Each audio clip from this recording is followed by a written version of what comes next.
And we're live. We're back. Mr. Bauer, how you doing? Doing wonderful, man. It's crazy. We're already, 5 weeks into the fantasy football season. A third of the way to the playoffs, which is just crazy. Time flies by when you're having fun, and we got a lot of intrigue in the season this year. There's a lot of teams battling. We had some big moves this week. It's been a good season. Some rough injuries, but everyone's battling still, and yeah, we were due for a power rankings show as we, are a third of the way through the season. Yeah, absolutely perfect timing. I think for this, we got some big trades to recap. People need to know where their team stands from a power rankings perspective, and we're here to deliver that, of course. And yeah, it's been fun. Like this Sunday, we had the Vikings 8:30, and I had a rare Sunday where I had nothing going on. The hunting season hasn't really picked up yet, so man, I was just like couch surfing, watching football. The group chat was popping off. We had a trade on Sunday. Man, it was just a great day of football, some good games. Vikings got the win, so I love this time of year. But you're right, it is going fast. It's like the draft happened, you can't wait till week one, and then week one you overreact like shit. I'm 0-1 or I'm 1-0, and then yeah, now we're going into week six, and things are happening, man. Things are happening. Things are happening. So I think the first thing we'll do, Mr. Bauer, is take a look and discuss these trades, if that's okay with you. Yeah, let's do it. All right. Here we go. All right. So week six, power rankings edition. Just a quick look at the standings, and we'll dive into this a little bit more as we progress, of course. But we got one undefeated team left. Ryan Jenny there sitting at the top. Um, Good for him. And then a couple, four teams at 1-4, and then a lot in the middle there. So kind of interesting. We'll dive more into this as we progress. All right. Going through trades, I believe in chronological order here.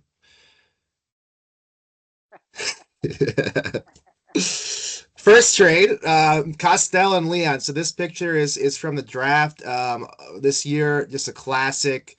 Love it. But Costell gets aggressive and goes and gets Saquon. He gives up a second round pick, and Leon sends Saquon in a fifth. Yeah, definitely the trade that Your audio is a little low. I don't know if you're definitely. Can you hear me there. You now? go. Yeah. Definitely the trade that I think got the ball rolling on some other people, reaching out and getting the wheels rolling. And for Costell, he lost James Conner for the year. He lost Tyreek Hill for the year, so took some big hits and goes out and takes a big swing at Saquon. Leon, little surprised he gave up Saquon after keeping him. And just looking at the standings, we'll get more into that later. But great trade for Costell. And interestingly, Leon kind of made the same move last year where he acquired, I think, McCaffrey for a second round pick um, from Hanrahan. Yeah. So almost the exact opposite of what he's doing this year. But yeah, Costell adds another horse to his stable of elite running backs. So we'll get more into that later. Yeah, Costell is always on the trade chats. When I threw out I was selling in like week three, he was on my ass. I loved it. So not shocked to see him getting aggressive. All right, moving on. We have a trade between Kelly Dog and Broik, and this is of course again from the draft, an epic evening. Um, I don't know if these are the same picture or different, but it's a lot going on here. But Broik sends Algier and a second round pick to Kelly for Jameer Gibbs, and he gets a six back. So obviously Gibbs is a powerhouse back. Love to see it. Kelly decided to make the sell here, but Yeah, yeah, Broik, who he has Jamar Chase, who's kind of been a wild card, just with Burrow getting hurt. Chase Brown has been a disappointment. The rest of Broik's roster is actually really, really good. Um, So big move for him to add in kind of that true RB1 into the category, and very similar values as the one we just saw. Obviously, he throws in a player and gets a slightly lower pick back. But overall, I think it's a fair value on both sides.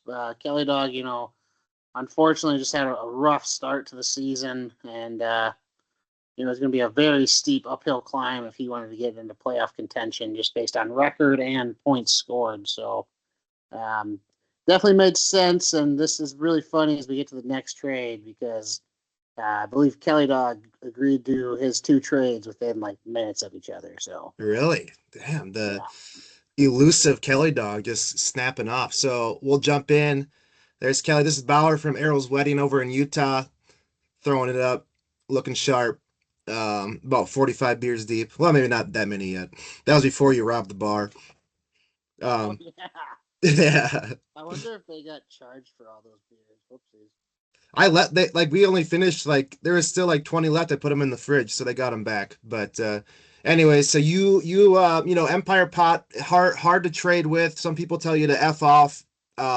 Kelly Dog, he listened to you, so either he doesn't care or he doesn't believe that this will put you over the top. But you felt like you had to make a move here, so you sent a second round pick. You get Drake London and an eighth back. Yep. Yeah, I reached out to him for both Gibbs and London, and he kind of offered me up London, which then I found out was because Broik was getting Gibbs, and Broik literally texted you and I to notify us that him and Kelly had made a trade, and literally a minute before that, Kelly had accepted our trade offer. So it was really funny how Kelly Dog just acquired 2 second-round picks within seconds. So pun intended. But yeah, I needed a wide receiver. I lost Malik Neighbors for the year. Felt pretty good about my running backs. I thought receiver, while I have a bunch of receivers on my roster, there's not a ton that you feel very confident playing. So I kind of needed a guy that I think he hasn't performed up to his standard this year. He's also done with his bye week, which was big for me because I'm thinking point totals and record right now. Like I gotta, and having a bunch of guys on buys would just hurt. So um, might have been a slight overpay in my mind. Like I think if I wasn't the defending champ, I probably wouldn't do that trade. Or at least I'd ask for something a little better back than an eighth. But potential for a wide receiver one the rest of the year. His last game out, him and Penix finally looked like they figured it out. High volume guy. So yeah, Yeah, and then in theory, you and Broik are both buyers eyeing for playoff spots. So those second round picks should be at the beginning ish of the second round. So good move for Kelly. He's gonna have some nice draft capital. yeah, a lot of firepower next year. Kind of be like what we saw with Jenny this year. Jenny had, I think he might have had a couple second-round picks. Which, as you can see, Jenny's 5-0. So as long as you can hit on those picks, it's very good. If you miss on them, it's pretty rough though. Gonna be tough. Yep. All right, and one more to go here. We got a trade between Losses, and I know this is super blurry. This is an old cutout from basketball back in the day. So we got Terry here with young Ryan. But Lostness and him get it done, former roommates. Kind of a Broik-esque trade with all these picks, but he acquires or he trades Josh Allen and Devontae Adams to Jenny, gets Bo Nix back, sends a fourth, gets a second, sixth, and 11th. So pretty interesting trade here. Two big time players. Bo Nix is, he can still plug him in and have a decent player there, but I guess it was time to sell for Lostness. Yeah, Lawson's kind of in that same boat with Kelly Dog, where his team just hasn't performed. Obviously, losing CeeDee Lamb, right? Immediately in a game, so he gets you 0 points, and he's been out since. Really hurts. And then for Jenny, he gets an upgrade at quarterback. He gets another good wide receiver. Devontae's not you would consider him like a number one wide receiver on the team. He's second fiddle to Puka on that offense, but it's a good offense, and he's been played quite well, and he has the capability of going off, as I know very well because he did it for me the last 4 weeks of the season last year. So really good moves for Jenny. Upgrade at quarterback, get some more depth into that roster that already has some decent depth. And then yeah, for Lostness, just he's kind of doing the same thing, stacking up some picks for next year, and um, we'll see what he turns that into. I love like the 11th. It's always like, was that what tipped it over the edge, or was that thrown out initially? Like, oh, it's close, but I just needed an 11th back, and then it's a deal. But always kind of funny to with those late round picks. But here's a full photo from that I cropped out, and I forgot where this came from, but yeah, eighth. I guess this is eighth grade. There's a John Thompson in here, Tulugan, Seth Limer. I think this is a Jared Mickelson, Evan Williams, Noah Geezy. This is Ben Nordland's dad. So I think we were the B team, and the rest of these guys listed Tyler Lamb and Brinkman. They're Kyle Bakken. There's a name. These are all those guys on the A Al team. But Brockman was a freak athlete. dude, he was good. He He was was a good. really good athlete. And I don't know what happened. He just like stopped playing sports. Yeah, he was good at football, basketball. Yeah. I don't know. Anyway, so those are the trades. Next, it's time to move into the old power rankings. So let's do that. It says transcription has stopped. Yeah, it's still recording, but just not transcribing our words. Okay. Ah.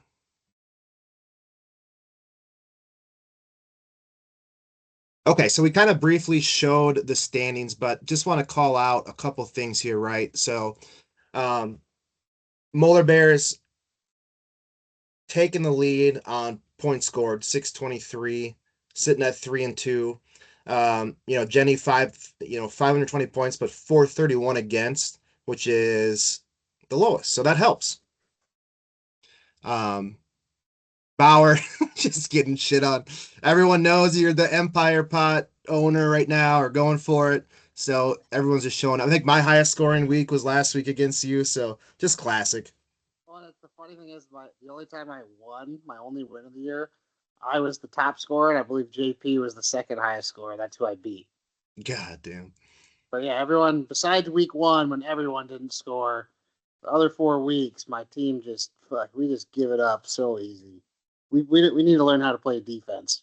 That is a factor. You got to be like Hanrahan and Jenny and just play good defense. So yeah, like you look at how good JP's Costell team too. is. I mean, JP, I'm the second highest scoring team, and I'm still 65 points roughly behind JP in scoring. So that's 12 points a week. And then you go look at how many points have been scored against me, and that's got JP cleared by 30. Um, so just insane. But you know what? It's all right. I'm still scoring points, which is what I really care about. Obviously, the record you can't control that. Um, but points scored, at least you have an opportunity in our league. So just need Yeah. JP to keep Yeah. winning, so that way I can keep a hold on to that 6th spot. Yeah, because in theory, if the playoffs started this week, which of course they don't, Broik would be out and you would be in as the six That's right. because points matter. So, all right, we'll breeze through the first few here pretty quick, but coming in at number 12 for both of us, we both kind of did our own algorithms and put a lot of thought and time into our power rankings. So there will be some differences, but these first couple are kind of unanimous. But coming at 12 is Kelly Dog. Obviously, he made the trades. He's selling. Things just didn't quite work out for the squad here, right? I mean, Aaron Jones injury. I mean, he was a decent RB2, but Trayvon Henderson hasn't really got going. Algiers a backup. He just acquired him in a trade, so that doesn't matter. But just not a lot going on here, man. Besides Hurts, Yeah, I mean, obviously now because he obviously got rid of London and London, Gibbs, but and Gibbs. Travion Henderson's been disappointing. I think anyone, if you have him in any other league, you're kind of like, what are we doing here? Like Ramondre Stevenson can fumble it as many times as he wants, and they never seem to give the rookie a chance. I think what ultimately hurt Kelly Dog is I think had Trey Benson stayed healthy and kind of assumed that James Conner role, then with him and Gibbs as your 1-2 punch at running back, you have Drake London, Xavier Worthy comes back. Maybe there's enough there to keep fighting a little bit and then you maybe survive until Aaron Jones gets back. But ultimately, just I don't blame him for making the moves that he did. He still has some intriguing players. Travion Henderson, does he slowly get better over the year and get more? Now with Antonio Gibson out, does Trey Benson, he's on IR. If he comes back healthy and puts up some points and plays well, he might be in line for a bigger role next year. So a potential keeper there. Tucker Kraft is a very good tight end. He's got some interesting pieces that he can kind of sit and hold on for now and just see how they perform. Obviously, he still has pretty big trade chip there with Jalen Hurts. Yep. So wouldn't be shocked if he makes another move down the road. But yeah, unfortunately for Kelly Dog, just things haven't gone his way this year. But he's gonna probably just keep fighting, and if he makes a miracle run, sweet. Otherwise, he'll be looking at that losers bracket and hoping to get into that higher end draft pick to go along with the 2 second round picks that he already owns. Yeah, right. That's a good call out. This time of year is when people are selling too. It's like that playoff bracket in the losers bracket where the most points accrued decides the order of the first round. Like that can be a big deal. We've seen that before with teams that do land that first or second overall pick and have other draft capital. It can be super deadly for the following year. So, be interesting to see how this team navigates that. All right, coming in at number 11, consensus wise, was the Golden Showers, Mr. Lostness. So again, on the trade market already, you brought it up, the CeeDee Lamb, that really hurt. That's his first round pick. Um, and Josh Allen was his quarterback. He's not anymore. Um, yeah, just not quite enough going on for this squad. Yeah, I mean he had his keepers were Josh Allen and Lad McConkey. No, Glad. he keep Lad, yeah. And Lad's been disappointing. Um, hasn't really been what he did. Especially at the end of last year. Just 12 points for a season high, just not what he was hoping for. And then RJ Harvey was kind of this intriguing rookie, while J.K. Dobbins has kind of dominated that. He had one good game, but he's been kind of mediocre. Tyrone Tracy, I think he was already a risky pick, just with them having Scadaboo, and Got uh, hurt. then he got hurt. And then I think Scadaboo's kind of shown that he should have a bigger role on that team. But the running backs really hurt him. Nick Chubb is he kind of looks washed. He's still, at least for Nick Chubb standards, he's still a serviceable back, but you're not getting big boom games out of him. And then, yeah, the CD injury to go on top of that hurts. Golden hasn't really broken out yet. He's shown some flash, but not a lot there. Yeah. Um, he's definitely shown that speed. They just haven't quite gotten on the same page. We'll see if the bye week helps. Hawkinson's kind of been, he's had to block so much because the Vikings offensive line. Yeah. Right. Um, Amari DiMercado, he's kind of, obviously he had the big mess up, the big dramatic, dropping the ball before the touchdown. But he kind of looked like he wasn't even the main back with Michael Carter there. So, and unfortunate, you're kind of gambling when it comes to running backs and who's going to have the bigger role when the injury happens. So yeah, things just haven't turned out. But for Lostness, he's got a lot of young guys. So and an injury here or there, and maybe his team starts stacking some wins. But he's probably looking ahead to 2026. Obviously, got some draft capital and still has CeeDee Lamb. Potentially Waller as a trade chip. And if Tyrone Tracy kind of reestablishes himself and takes over that backfield, that's either another trade chip or a piece to help him, close out the season. You got that right. Okay, moving on to number 10 overall, the other seller, Dr. Clark, new best friends with Serena. That's pretty sweet. um, makes the move to send out Saquon. I think both of us were, you already mentioned it. Like this team, I know the record isn't there at 1-4, but it's kind of a decent looking squad with potential, but decided to make the move and here they sit. Yeah, I mean, I really truly believe that Leon. I mean, who knows? It might work out for him, where now he gets draft capital, and some other guys really step up, and he rallies back because he's only 20 or 30 points back of me for the top spot. Caleb Williams and Azunde are back from their bye week. Yeah, his record, he's 1-4, and he's just behind me in scoring, so he's 10th, but he's fifth overall in scoring, so he's a top six scoring team. And against the median, so the median, if you're a top six scorer each week, that's one of the data points I used. Like, that's key because that means you're beating half the league every week, right? He was actually number two in that category. He's beaten the median 4 out of the 5 weeks. His running backs would be better if he had Saquon. And his roster would, have better, statistical rank in my rankings because of that. So, little surprised that he traded Saquon right away. But this team still can. Brock Bowers gets healthy, all of a sudden you have an advantage there. But Dinsley's looked awesome. Yeah. Cortland Sutton's had some flashes. Chris Olave has stayed healthy. He's hyper targeted. He just needs to convert into some touchdowns.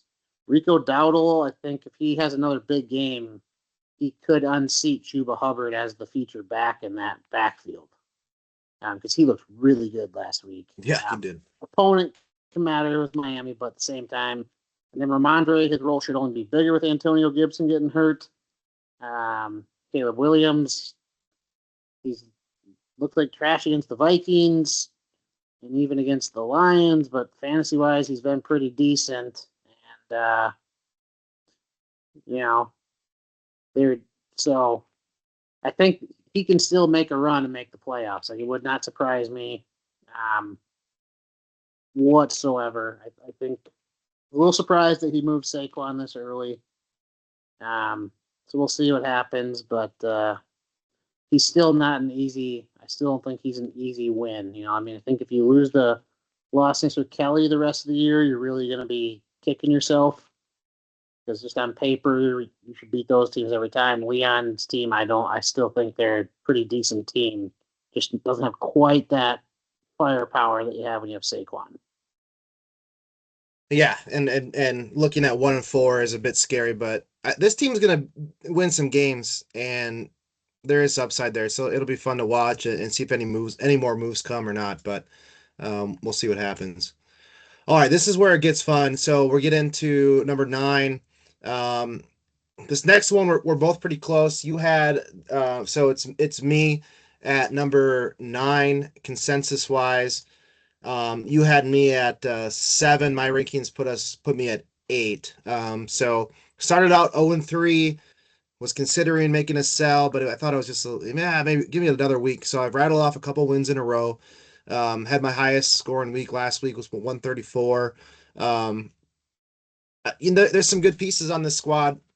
Biggest disappointment with Brian Thomas Jr. He was my first overall pick.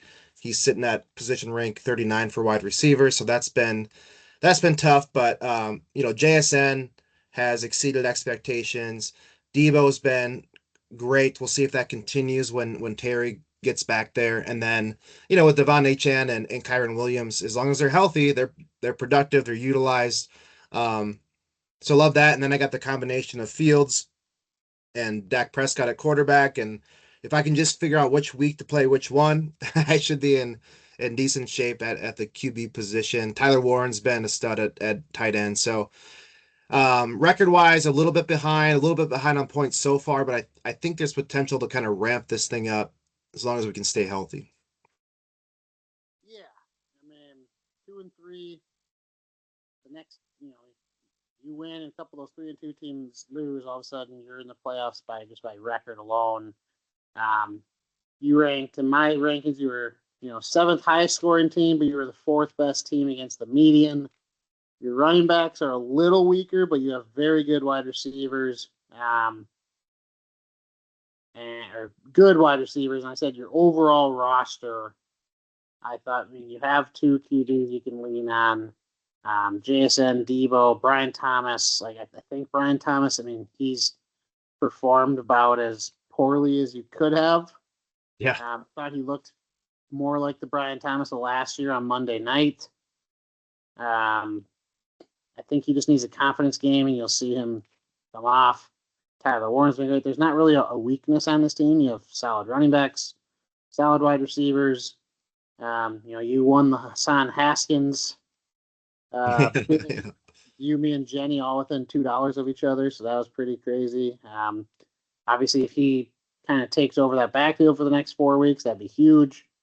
You never know. And then you have, some dart throw players like a Troy Franklin and a Jameson Williams who's been disappointing, but Yeah. seeing what he can do when he gets going. And he hasn't played Minnesota yet, and he always had a long time with us. Yeah. So, really good team. Yeah, you're ninth in the consensus. I had you at number 7. Yeah. So kind of about right where you are in the standings, right in that area. But a lot to like. Yeah, it's just going to be picking that quarterback matchup will be huge. And who knows, maybe someone gets desperate need of a quarterback and you can turn that into another asset. So, Yeah. Yeah. Good stuff. Good stuff. All right. Coming in next, you had yourself at number 9, and my rankings had you actually at number 5. So you come in consensus at number 8 here. Um, you're one of those 1-4 teams. We've already talked about it. You're the second highest scoring team, most points against. So some things just haven't gone your way. You make the move to acquire Drake London, so that's definitely going to help you out. You've been loving that Cam has, you know, taken over that backfield there in New York. Taylor sitting at the RB1 right now, just just being a beast. Had a huge game last week. Unfortunately, it wasn't quite enough. But I mean, look at these. These are week winning traditionally scores 28, 31, 30. Um, so you got to love what you see there. Quarterback position, I know you didn't really have one, and then you did, and then now you got Jordan Love here, but he obviously had the bye week. But his last game against Dallas was phenomenal. He's got Cincy, Arizona, Pittsburgh. Like I think he's obviously better than position rank 21. He's got to be a top 8-ish guy. So I think you got a solid guy there. But Woody Marks was kind of your darling, and then kind of farted on you against Baltimore, but that was kind of a weird game right now on the bye. But solid squad. You're currently technically in the playoffs as a chance to win the Empire. You hate your record, but you can't hate exactly where you're at. yeah, I mean, record wise is definitely the biggest thing that hurts me in any rankings. Obviously, I have the second most points, but a lot of that is due to having one monster week. We're only 5 weeks in. You have one of those big weeks, and it definitely changes your average scoring and whatnot because I've only beaten the median score 2 weeks out of 5. Yeah. Now, this past week, I was the median, I think, like 112, and I was 110. So I'm right there. I think both 2 other weeks, I was like basically the 7th highest scoring team 2 weeks. So I think there's, my team has performed pretty well. I need Bucky Irving to get back healthy. That one hurts. Obviously, Broik he tried to have me trade for Rashad White and Woody Marks, which at the time, Bucky Irving, he's not ruled out any of this stuff. So I was like, well, I don't need a handcuff. I'd rather, swing for the fences for a guy that might take over a backfield, and that backfired on me real quick. But yeah, I think the key for me is I need Bucky to get healthy, and then I have him and Jonathan Taylor as my 1-2 punch. Scadu being like a third running back, I think is about what I view him as. Yes, he's an RB2 on the year, but I think Tyrone Tracy will take some of that work away from him. But getting London was big. And then I think 2 things where I'm a little more, there's a couple players where I'm a little I think there's reason for optimism, but it's cautious optimism, and it's my two wide receivers are listed there: Ted McMillan and Stephon Diggs. Diggs has started to look like himself the last 2 weeks. Yes. Crisp route running, got that energy. Obviously, the Patriots are winning football right now. Um, my only worry is like if they start losing a bunch, how quickly does he turn sour? But he Yeah. looks kind of like the Diggs we come to know. And then Ted McMillan has been highly targeted. He just hasn't scored. He's averaging about 9 targets a game, which is about what you hope for. Yeah. And typically, rookie wide receivers, second half of the season is when you really start to see them flourish. He's been pretty solid. Nothing great, but he's been solid. He's got some good matchups coming up. And then I also think Trey McBride. He's the number 5 tight end, but he's been kind of meh the last couple of weeks. Yeah. He's highly targeted. He doesn't get a lot of touchdowns. It's the only downside about Trey. But Yeah. he's usually like a high floor tight end.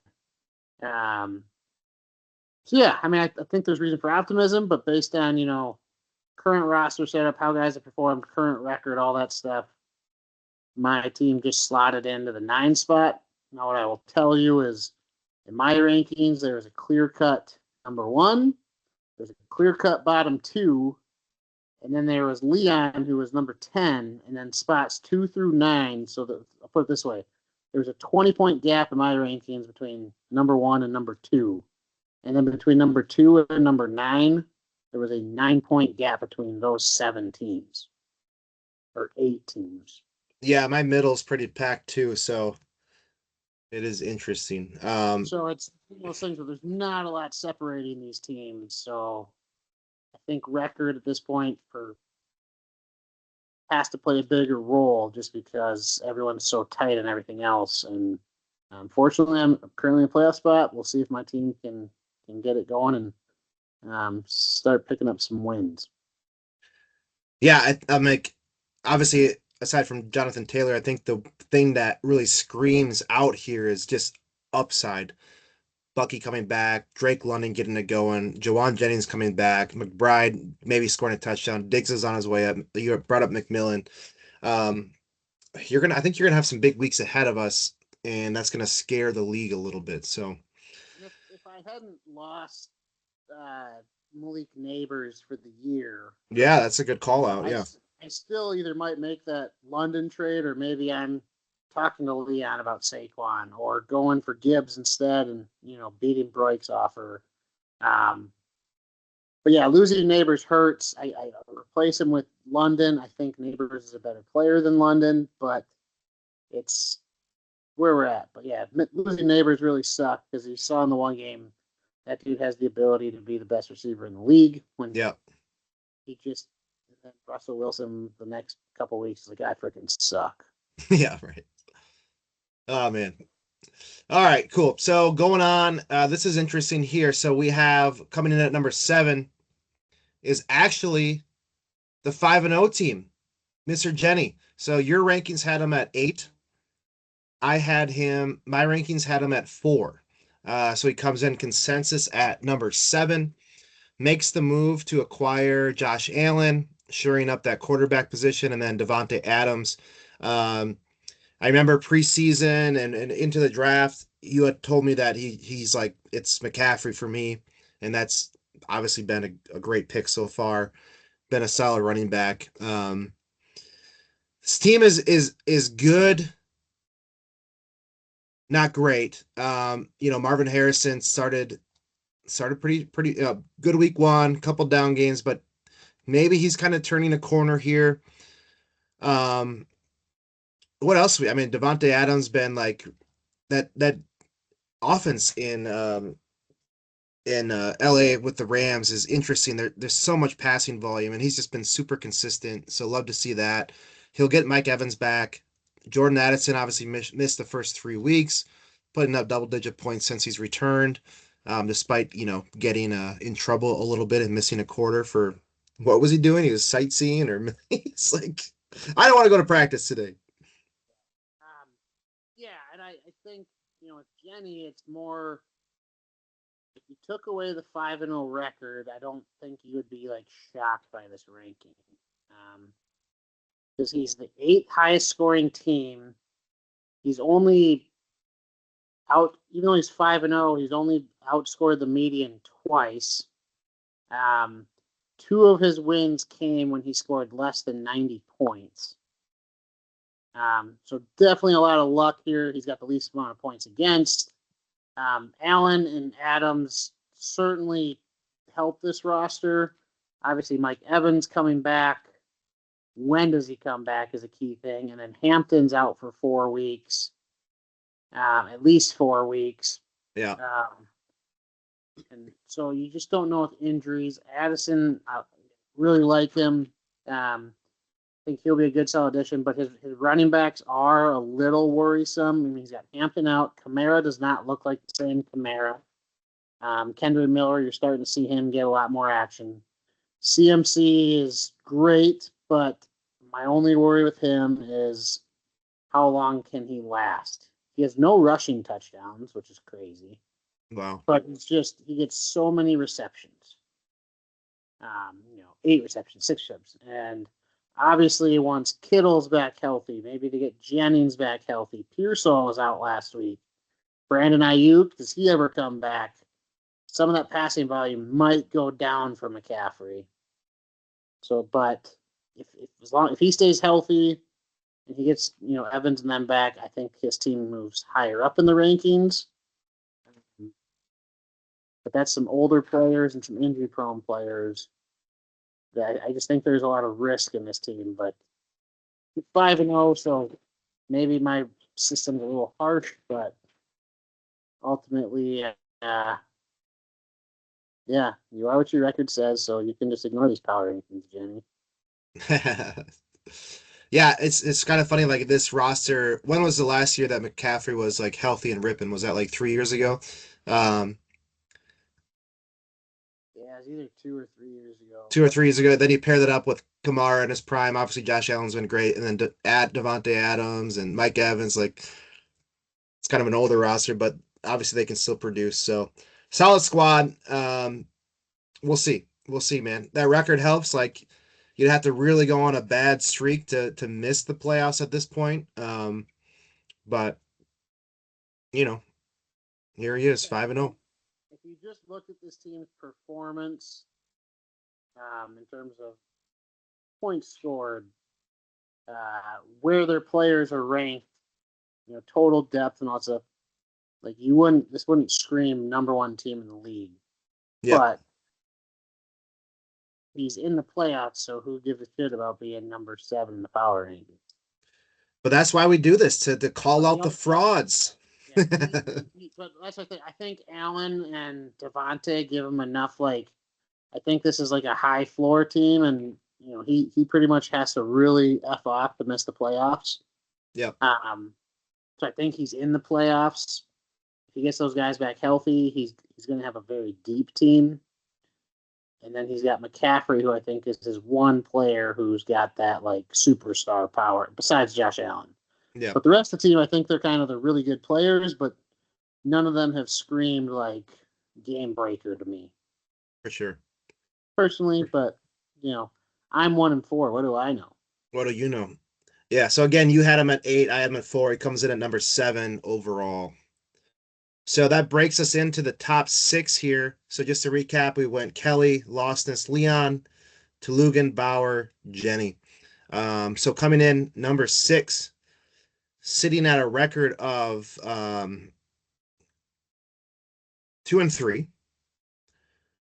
Our favorite lawyer, Ryan Mortel, 124 points last week. Good for you. Maybe the steal of the draft, Judkins. Although Mika Egbuka probably has something to say about that. Igbuka too, yeah. Interesting team. Like so, Justin Jefferson, despite the quarterback issues, has been producing just enough. He's on a bye this week. Baker Mayfield, kind of a controversial keeper. He's sitting at QB3 right now. He's ripping. He's a dog. What else? We got the cool thing here is Rashid Rice right around the corner, right? He's back week 7. So that's going to be a big boom here for this team.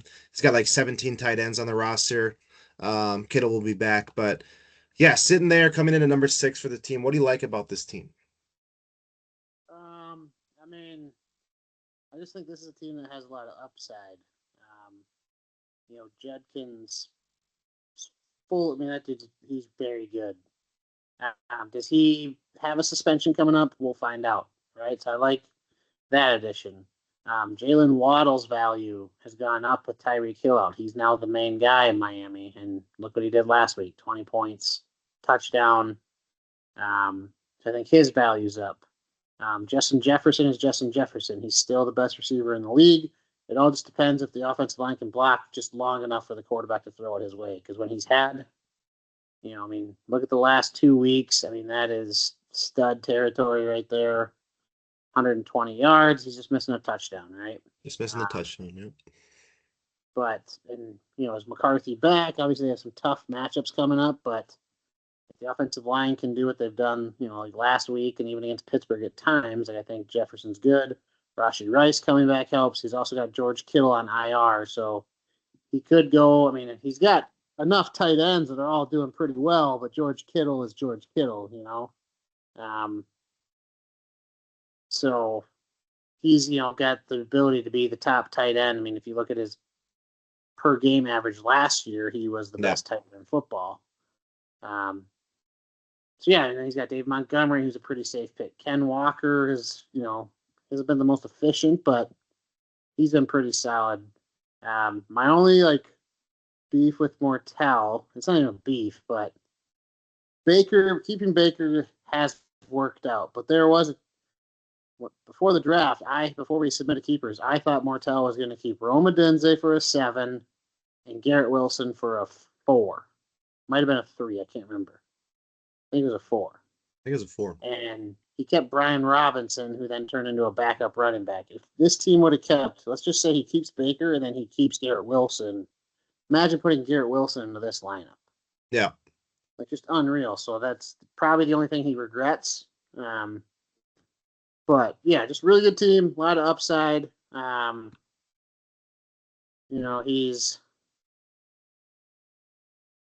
been above the median, 2 out of the 5 weeks. So that's what you're going to kind of notice here with a lot of these teams is everyone's kind of been above the median twice, below it 3 times. So there's not a lot of differences in the teams, but he's got record-wise, he's fine. He's in 7th place right now. Scoring, he's the 4th highest scoring team.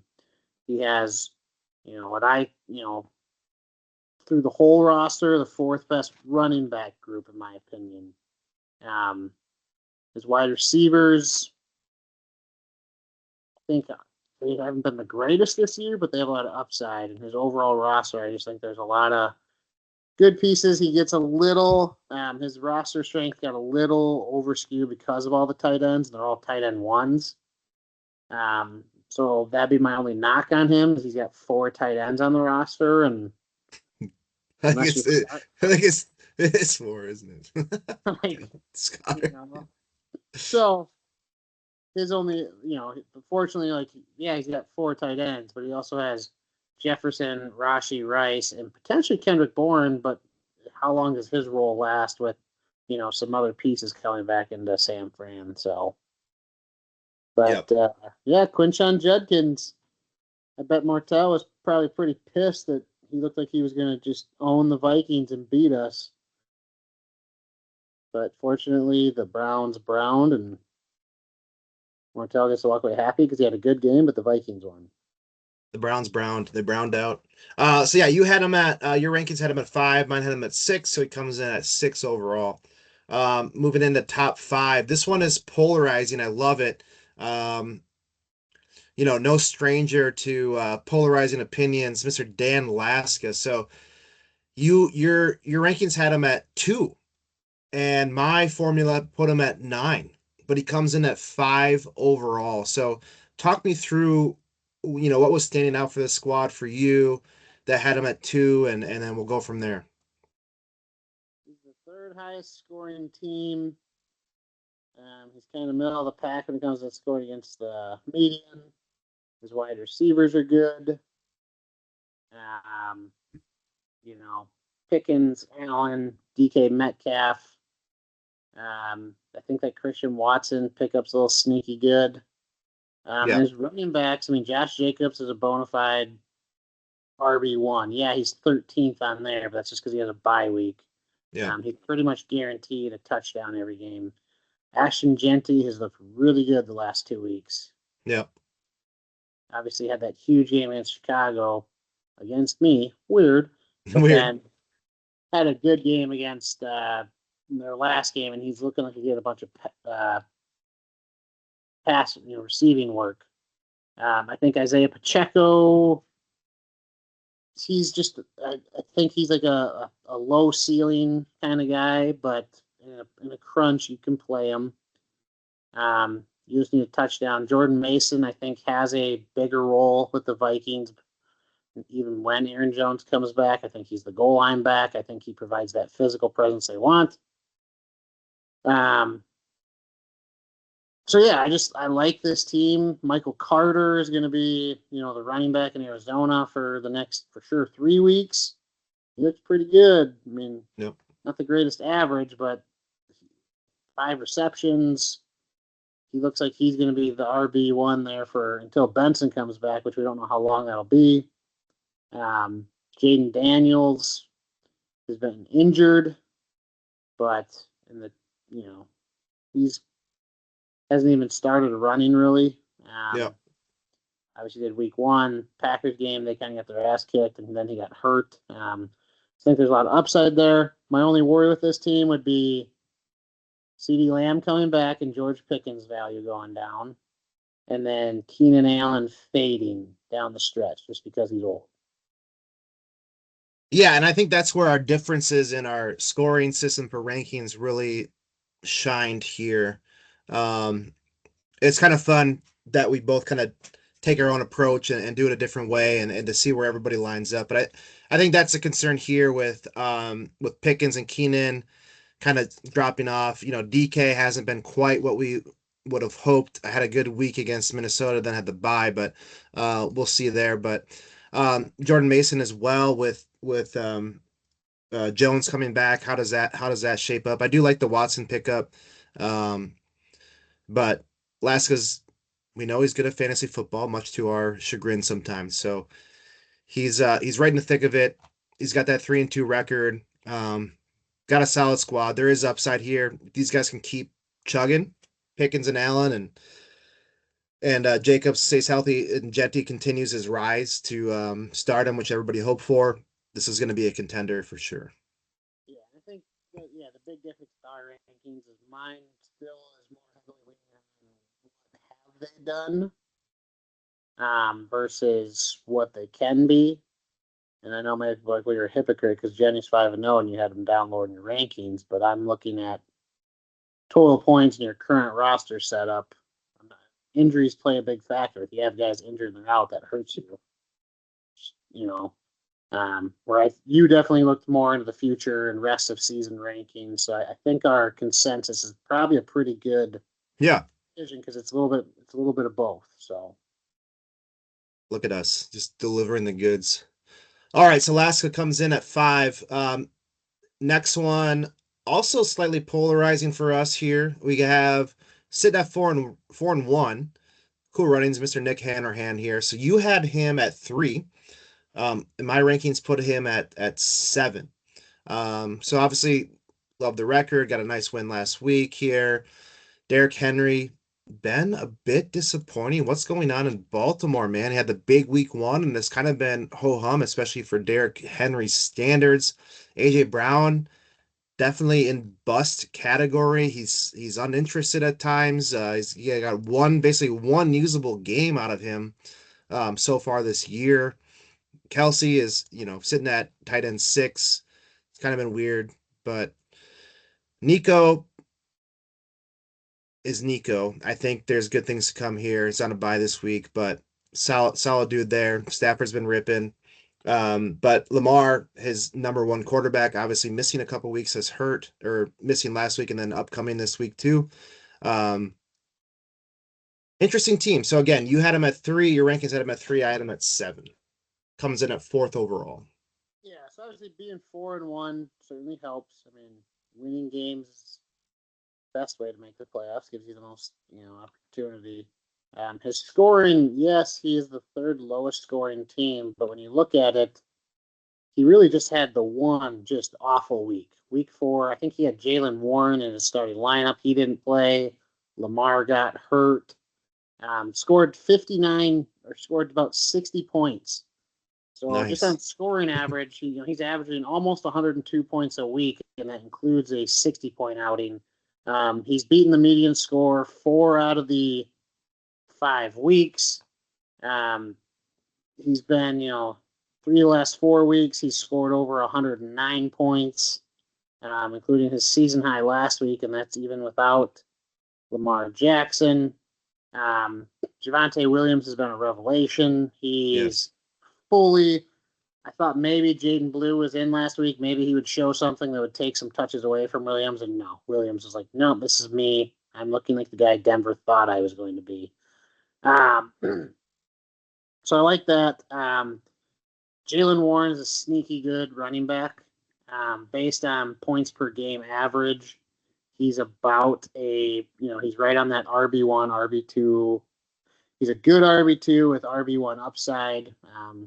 He's kind of their do everything back. Obviously, missed the Vikings game, had his bye week last week, but I think that's a thing to. If he's past his bye, if he's over his injury, um, And then thing I like is Nico Collins. The Houston offense has looked better the last 2 weeks. C.J. Stroud has looked more like the C.J. Stroud we grown used to.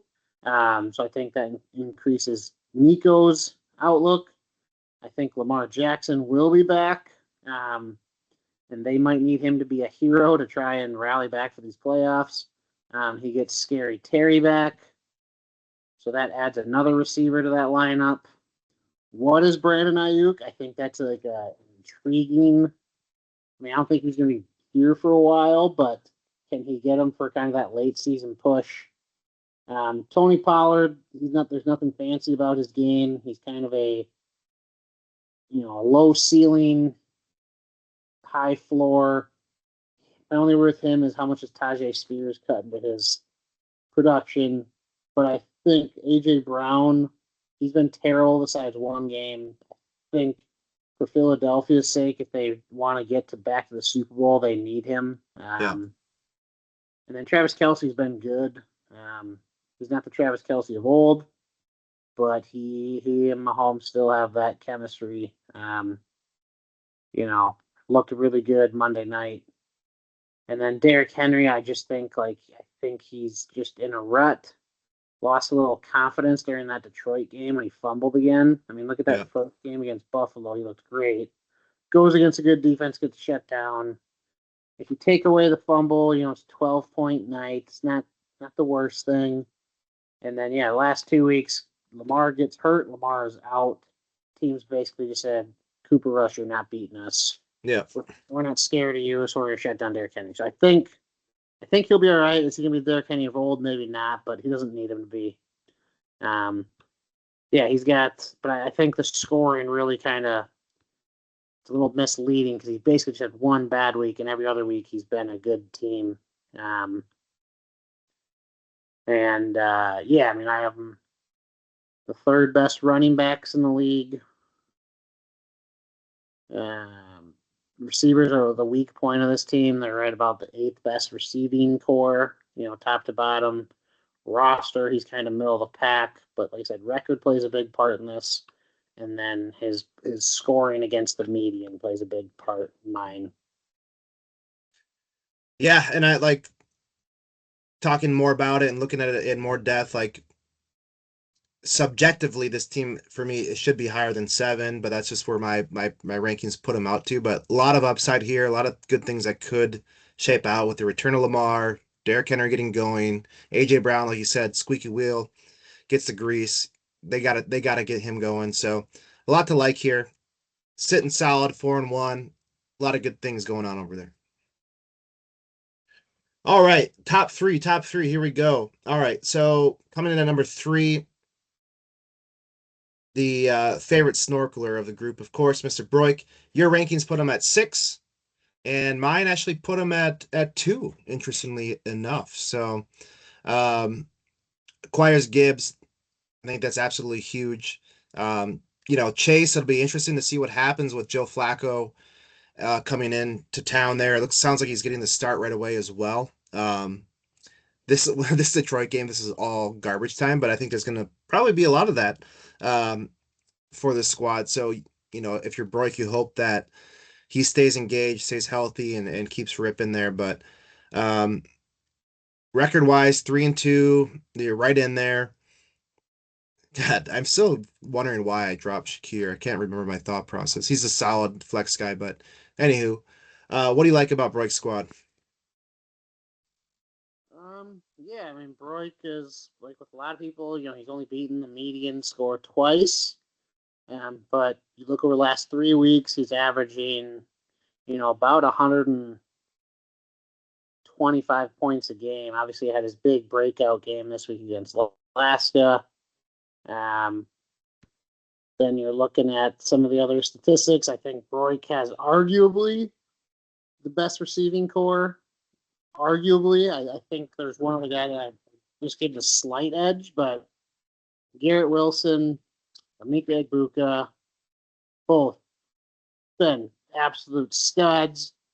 Jamar Chase has been the one where, yes, he's the wide receiver 9 on the year, but it's pretty much just on the back of 2 monster games. Yeah. So that's my only concern with him is Jamar Chase. If he gets Flacco back here, does he turn in more consistency? Because if he does, this team's going to be really good. The worry, and then Chase Brown has been a huge disappointment. I saw he's the only guy in the league who has like the most touches without a 15-yard gain. Ugh. He was kind of expected to be this kind of like do everything, pass catching, running, and they've just been so bad that they've been playing behind. I mean, he had 7 catches last week and only put up 8 points. That's pretty concerning. Jesus. But I think he gets Gibbs now to be his true workhorse. Rashad White, obviously, his value is pretty much there just until Bucky Irving's healthy.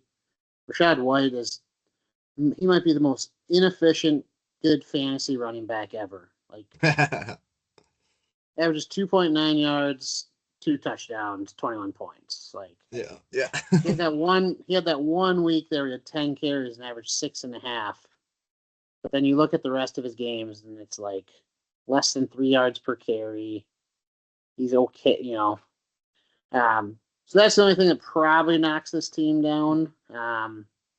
Is just once Bucky's back, then his second running back is Chase Brown, who hasn't shown that he's good. But he's got the number 1 tight end. His receiving core is great. Drake May's a sneaky good fantasy quarterback. And Shakir is a good, safe option. Travis Hunter, now, I don't think he's startable yet, but they finally dialed up some longer passing plays. I just think, personally, I think they put too much on that kid's plate, where I don't think he's really going to be a fantasy option maybe until later. But yeah, he's a freak athlete. But I do think Kendre Miller is a sneaky name to watch because he's slowly but surely started to cut more than Alvin Kamara's workload. And I think, depending on if you listen to any fantasy football podcast, people have been high on Kendre Miller since he came out as a rookie, but he just has never been healthy. He's kind of like Alaska's boy, Marshawn Lloyd, like always injured, but had the talent. Yeah. And, averaging last 2 weeks, averaging, over 4 yards carry, almost 6 yards carry. Not much of the passing game, which I think that's where Kamara's role is. When it comes to the rushing work, I think he's pretty good. And I also think, like, the Saints, I don't think they're going to be in playoff contention. And Kamara's getting older. Maybe they move him to a contender, and then all of a sudden Miller's there. But right. Yeah, I had Broik sixth of mine, so I don't mind him being up at 3. The Gibbs trade was really nice for him. It definitely changed his outlook. I think if he doesn't have Gibbs, I think he's probably more on that like 8 or 9. So Yeah, for sure. I agree. Um, yeah, I think that these receivers, I think Chase can do enough to stay as a top 10 receiver. Wilson has been great. Ibuka has been great. So I think there's enough to keep this team going. And then you add just a rock star with Gibbs. I like the squad. So good job, Broik. So brings us to the top two, and neither of us had them ranked two. So again, you brought this up like 2 through 9, a lot of, a decent amount of parity there. Um, but coming in at number 2 overall, you had him at 4. My rankings had him at 3. Is Mr. Costell. I'm gonna Gronk on your McGanus. So he's 40. He's 4-1. Great team name still. Um, but here he sits. So James Cook has been great. Bijan Robinson is Bijan. He's RB7 because he had a bye, but he's been fantastic. Looks great. Um, Makes the move for Saquon. Saquon is doing just enough to like. There's going to be games where he's going to put up 25, 30 points. And then you got Bill. JCM, man, he had the breakout game finally. Kind of a off-season fantasy darling. He's starting to show up there. His pathway is carved out. The concern here is with receivers. I think DJ Moore has not been himself in Chicago with Ozunde being the man. Godwin was out, is now back, hasn't done much quite yet. And then you got Quentin Johnson, who's been, for the most part, until last week, he's been outperforming expectations, right?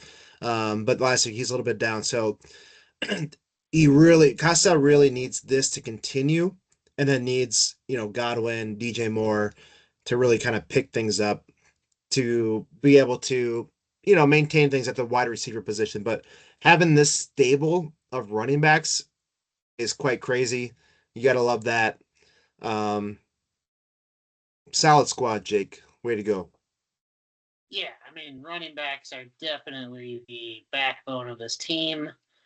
I think that's why I was a little surprised that he went after a running back in a trade. Um, don't mind it because now you're absolutely stacked. You've your 2 running backs and your 2 flex spots. Like you pretty much know what you're going to get. Huge has been huge. He looks like the main guy in the with the Chargers. Sorry, that was a peeing while we're podcasting. Oh, So nice, dude. Way to go. yeah, it's kind of sneaky like that. That I really had to piss. Um, happens. I think Huge is, he's the 8th wide receiver. I think with the running back injuries, I think the Chargers are going to be more of a pass happy team. And I think Keenan Allen's kind of their like safety net. I think Quentin Johnson's, as he's turned out, has been kind of their red zone and big play threat. I think that's going to continue. Tight end Laporta's kind of his rankings kind of skewed by one big week. Other than that, he's kind of just been Yeah. But I think Bill's stock's going up. Saquon hasn't really gotten going. Um, James Cook's been unreal. Bijan's unreal. His receivers are definitely the weak point, but I definitely think he's got so much firepower in the running backs that he doesn't need to be elite there. So Yeah. This is yeah, fun team here, man. Yeah, if you're Costell, you're just hoping that your receivers can continue to yeah, get it done a little bit. And yeah. yeah, His man. his his he's not the highest scoring team. Obviously, he lost James Conner and Tyreek Hill to injury, which really hurts. He's beaten the median score 2 out of the 5 weeks. Was literally half a point away from having 3 out of 5. So I think that's a little encouraging. His over 100 points 3 of the 5 weeks. His low score happened this last week. Obviously had some buys, some injuries. Just a good team, and he's an aggressive owner, and Wouldn't be shocked if we see him make a move for a receiver at some point. Yeah, man. Yeah, man. All right, so that's 12 through 2. So that leaves one person left. It was funny because you when you were doing yours yesterday, you're like, this is just like a standout well above the rest of the pack, and my rankings came out the same. No stranger to being a dominant fantasy football owner. Our own Justin Paz, JP. It's got another solid squad this year. Can you imagine that? Yeah, I mean he was our preseason number one team, He was. and he's living up to the hype. The only thing he has going against him is his record Yeah, being, 3-2. you know, 3-2, or you know, but he's in fourth place right now. But he's the top scoring team. He has beaten the median score every single week. He has what I think the second best group of running backs behind when you look at the totality of his running backs. And ETN's been awesome. J.K. Dobbins been awesome. Brees Hall has shown the flash that we saw a couple years ago, and then Chuba Hubbard's been solid. Obviously had some injuries there, and how much of does his role get impacted by the emergence of Rico Dowdle? But ultimately, this is where him and Broik, you could argue who has the better receivers. I'm going to give the nod to JP because he has wide receiver 1 and wide receiver 2. Pretty nice. And both those, like, I don't see either one of those two really. I mean, Puka has been absolutely unreal. I mean, just insane. Yeah, Yeah. just safe, fun. Just, I mean, look at that. Yeah. He's averaging 10 catches a game, roughly. Yeah. He's averaging, what, 12 targets a game. He even got a carry there for 45 yards. Touchdown. Yeah. He's kind of he's like the old Cooper Cup in that Rams offense. They find so many different ways to get him the ball. He's absolutely awesome. Patrick Mahomes looks like Patrick Mahomes again. I think that's the biggest development for JP. Is Yeah, Patrick Mahomes. having the rushing back and getting some rushing touchdowns like that is a quarterback cheat code, and then having to air out the ball a little bit more this year has been big. So that's a big hit for sure. And then I think tight end is the weak point on this team. Maybe Martell will give him one of his 4 tight ends. Yeah, yeah. But overall, just kudos to JP. I mean, literally so the way I did my rankings is you got like points based on where you were in 6 different categories. And if you take away record, JP was 1-1-2-1-1. Pretty good. So pretty good. See, he's just his team's just stacked, and that includes with T. Higgins has been a huge disappointment this year. Right. Part of that's because Joe Burrow's gone, and that was his second round pick, like early second round pick, and his team is still unreal. So big hits on Brees Hall, J.K. Dobbins. I would put J.K. Dobbins in, Yeah. or ETN too, is one of the best picks of the draft. Amon-Ra, you knew he was going to be good. Puka was a keeper. ETN had a down year. There was talk of Tank Bigsby and Baishal Tootin and all this stuff, and ETN quickly put out. I mean, he played 1 week and they traded Tank Bigsby. So,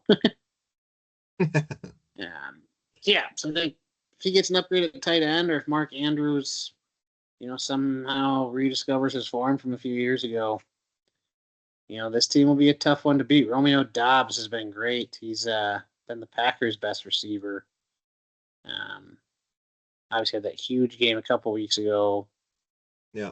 Rashid Shaheed, he's like, if you're just looking for that, need one big play. I mean, he's a little skewed by his ranking because he had like a 90-yard touchdown last week. Yeah. But I think Chuba is a good, safe option. Said he's probably like a 10 to 12 points a week. You're almost guaranteed. If he finds the end zone, you have a great week. If he doesn't, But just JP knows how to dominate the regular season. We'll give him that. He's only got one title to his name though, so Yeah, he's got to work on that, man. Perennial regular season dominator. You're exactly right there. So, um, yeah, you always look to see where things could go wrong as well. You mentioned tight end being a being a weak point here. You know, I don't know. It's hard to find maybe with Dobbins, he's had an injury history. There's potentially that. Maybe they work in the rookie a little bit more. I think Um, yeah, I think I don't know. Dobbins is definitely a name because remember Dobbins got off to a great start last year and then faded hard. Part of it was he Yeah, got injured and then never really recovered. Brees Hall, the Jets are just a weird team, right. but I think with how good his top two receivers are, he doesn't need them to be superstars. And um, like I said, four good running backs that a lot of teams would kill to have in their starting lineups. I think he gets more of the nod there just for depth than superstar talent. Yeah. Um, but yeah, good for you, JP. All right, we're gonna show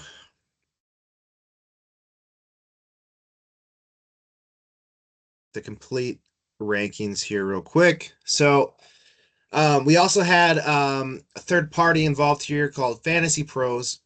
Their rankings went as follows: JP 1, Bauer 2, Broik 3, and then Costell 4, Tulugan 5, Jenny 6. The rest is there, but looking at the biggest movers previous wise, Mortel went from 11 to 6, Costell 5 to 2, Broik 9 to 3. JP stays at number 1. So some interesting stuff there. Jenny dropped down from 3 to 7, but he's still in a good spot. Um, but yeah, this is kind of how it shook out. I think these next few weeks will be fun. Potentially some more trades coming down the line. Like there's always that. I don't know if I recall correctly, but it feels like there's always that first flurry of 2, 3 this year, 4 trades. Then it's kind of like a wait and hold pattern. It seems like, and then get closer to that trade deadline, and then it starts firing up again. But it's just I love it. It's a fun time of the year, man. Yeah, when I think the power rankings we kind of mentioned it where there's definitely like a clear cut number one guy, but then I think 2 through 9 is a crapshoot. And I think that's what you're seeing in our standings too. Like, yeah, more Hanrahan and Pastel have the record right now, but there's plenty of 2 and 3, 3 and 2 teams that all of a sudden they win a couple games, you lose a couple, they pass you. I think myself at 1 and 4, like my eyes are really on that 6 seed. If I can get hot like I did last year, I go on a win streak, maybe I can change that. But I think I sent it in the group text too, where I was like, I think I think JP and Jenny are pretty safe in the playoffs. Um, just based on record, based on their points scored, based on it's going to take a lot for either one of those to miss it. But then I think spots 3 to 9, I think it's going to be an absolute dogfight to get into those final 3 spots. So I'm excited. That's we got a big week here. Maybe we can take a look at the matchups for the week and um, kind of see what's going on. Yeah, man, there is some fun matchups actually, like right here in the middle of the pack, the overhands versus snorkelers. We had Broik at the third ranked power ranking, me at 9, but pretty tightly contested prediction here, fairly high scoring prediction, so that should be a fun one. You got one of the buyers versus one of the sellers, 4-1 Jake going up against Leon. Can he play spoiler and hand Jake a loss after trading with him? That'll be interesting. What else we got here? And you got the number one seed versus the number one in the power rankings. Yeah, this is fun one here. So JP versus Jenny. Like I said, Jenny's got some new weapons there. I think definitely raises his floor, and he's probably gonna take his power ranking personally, and try to send a message to JP that he ain't here to F around. But that'll be a good matchup, and I think another really good matchup down below. You got me and Hanrahan, obviously Yes. opposite records, but um, my team is definitely better than its record. Um, I'd say I'm probably more of like that 2-3, 3-2 type team.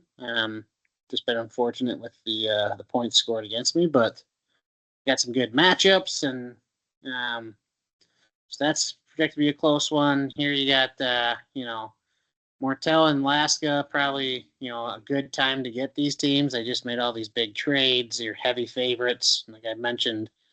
If you lose to one of these teams right now, you're going to be kicking yourself.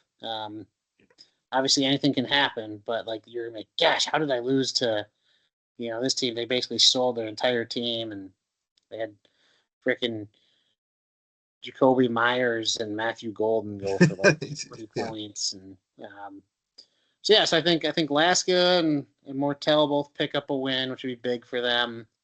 I think JP hands Jenny his first loss. I think Costell takes care of Leon. That Snorkeler's This is a overhand. That's toss probably the up, man. matchup of the week, at least Yeah, on one of us, paper.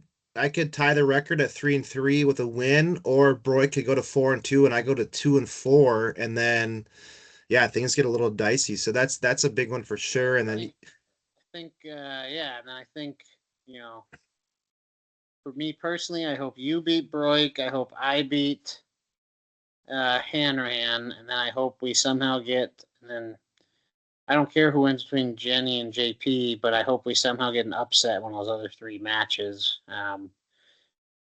Especially if it was the either Costell or Alaska, just because yeah, we're all a couple games, we're a couple games back of Costell, or one back of Alaska. If they both somehow lost and all the other teams that needed to win, all of a sudden now we have more teams all separated by a game, and it just makes every week that much more fun. So, it does it, because you're getting into the bye weeks and stuff, and we mentioned the injuries, so there's going to be some nasty boy lineups that have to be flying around out there. So this is a time of the year where being a good fantasy football manager is this is where you shine, right? yeah, I mean, the draft is, kind of your foundation. That's how you set yourself up for success. And then you got to make some good waiver wire, additions here and there. Maybe you make a trade. But yeah, how do you plan for the bye weeks? How do you stack up? Do you stream certain positions? You know, so are there any more trades that happen soon? I think if certain teams suffer an injury or lose, pretty poorly and don't score a lot, maybe they look at their team, they're like, yeah, I'm not gonna be able to keep pace with these guys. So, Yeah. and then for me, if I, lose, if I lay a couple duds and lose, then all of a sudden I don't have that point total. Maybe I go from chasing the empire to, stacking myself up for next year. A lot can happen here. I think the next 3 weeks are going to be truly telling.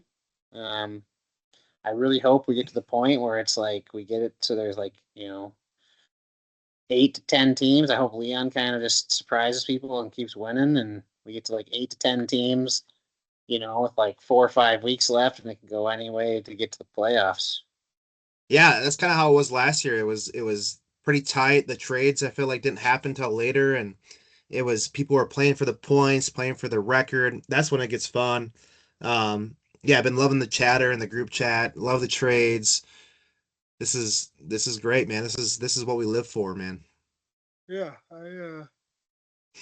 oh fuck, tired man, past my bedtime. It is late, nine Yeah, thirty six on a Wednesday. yeah, can't wait. Who do we have on Thursday night football? We got Eagles Giants. Eagles Giants. So obviously a lot of Eagles players out there. Pretty much just one Giants player as of now. Pretty much just Cam Scattaboo. If you're starting anyone else on the Giants, you're probably either on a bye week or you have an injury and you're kind of just forced to play them. So Yeah. Eagles, you have Hurts, you have Saquon, you have Brown, you have Devonta Smith, perhaps Dallas Goddard, maybe the Eagles defense. Could be a lot of options there. So should be a good Thursday night game. The Vikings do not play this week. On a bye, you got the Packers back from the bye, Falcons Packers gonna back, some other teams. It'll be Packers fun. Packers gonna be 0-2 against Joe Flacco this year. It'd be That hilarious. would be hilarious. And if I was an NFC team, I would just go trade for him. Like from the fucking it's the Vikings, like just go trade for Joe Flacco and then have him beat Green Bay 2 more times. He goes 4. I wonder what the record is for quarterbacks beating a team. It can't be more than two. There's no way it's more than two. Yeah, I mean, Well, I shouldn't say that. Sorry. So there's divisional games. So I guess it could be three. You get well, traded. regular season you'd only play them twice.